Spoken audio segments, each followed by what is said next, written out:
Gaziantep'te orijinal katmer yemeğe geldik arkadaşlar. Hadi geçelim.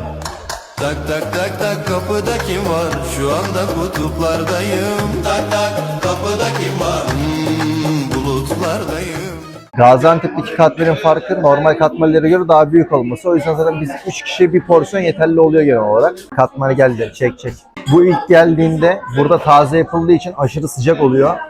Yerken damağınızı yakarsınız. O yüzden biraz havalandırın, bekleyin.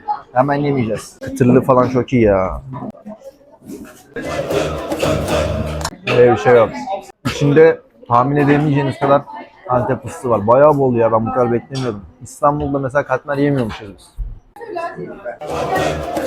Arkadaşlar genel olarak yediğim en iyi katmer diyebilirim. Buranın fıstıkları yağlı olduğu için gerçekten çok lezzetli oluyor. Çok beğendim. Kesinlikle tavsiye ediyorum. Gaziantep'e katmer yemek için gelinirmiş. Sayfayı takip edip videoyu beğenmeyi unutmayın. Kutuplardayım. Tak tak kapıda kim var?